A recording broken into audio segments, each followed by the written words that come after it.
truth I've heard. In each line, your voice I hear. Faithful God, you walk with me. Welcome back to Bible News 247. Today we have Dotun from Doncaster who will be reading 1 Samuel chapter 16.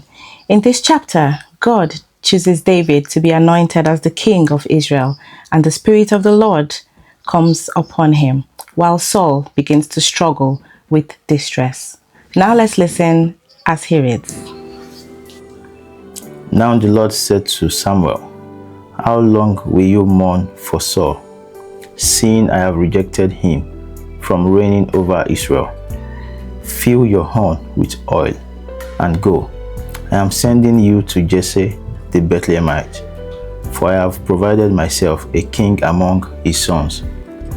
And Samuel said, "How can I go? If Saul hears it, he will kill me." But the Lord said, "Take a heifer with you and say, I have come to sacrifice to the Lord. Then invite Jesse to the sacrifice, and I will show you what you shall do. You shall anoint for me the one I name to you." So Samuel did what the Lord said and went to Bethlehem. And the elders of the town trembled at his coming and said, "Do you come peaceably?" And he said, "Peaceably, I have come to sacrifice to the Lord. Sanctify yourself and come with me to the sacrifice." Then he consecrated Jesse and his sons and invited them to the sacrifice. So it was when they came that he looked at Eliab and said, "Surely the Lord's anointed is before him."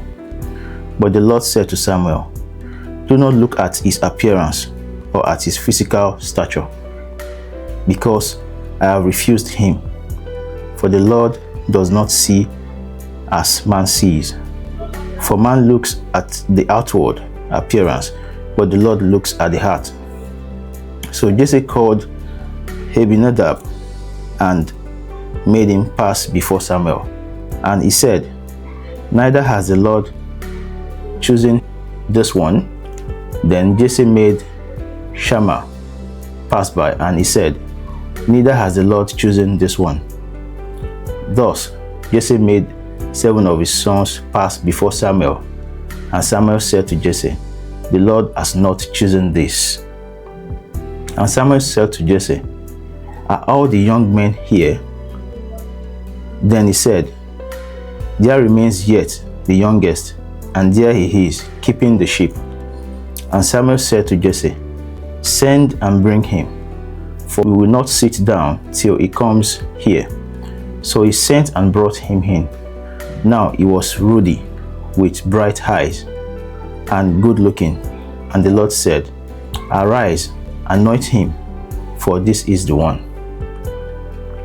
Then Samuel took the horn of oil and anointed him in the midst of his brothers.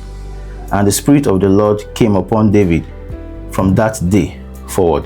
So Samuel arose and went to Ramah. But the Spirit of the Lord departed from Saul, and a distressing spirit from the Lord troubled him.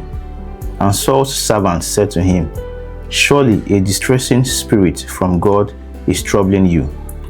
Let our master now command our servants, who are before you, to seek out a man who is a skillful player on the harp. And it shall be that he will play it with his hand when the distressing spirit from God is upon you, and you shall be well." So Saul said to his servants, "Provide me now a man who can play well, and bring him to me." Then one of the servants answered and said, "Look, I have seen a son of Jesse the Bethlehemite, who is skillful in playing, a mighty man of valor, a man of war, prudent in speech, and a handsome person, and the Lord is with him." Therefore Saul sent messengers to Jesse and said, "Send me your son David, who is with the sheep." And Jesse took the donkey loaded with bread, a skin of wine, and a young goat, and sent them by his son David to Saul. So David came to Saul and stood before him. and he loved him greatly, and he became his armor-bearer. Then Saul sent to Jesse, saying, Please let David stand before me, for he has found favor in my sight. And so it was, whenever the Spirit from God was upon Saul, that David would take a harp and play it with his hand. Then Saul would become refreshed and well, and the distressing spirit would depart from him. Dotun for Bible News. Thank you for joining us on Bible News 247, and thank you, Dotun, for that reading. May we trust God's choice over outward appearances and walk in the purpose He has prepared for us. Amen. My name is Kenny for Bible News. Please.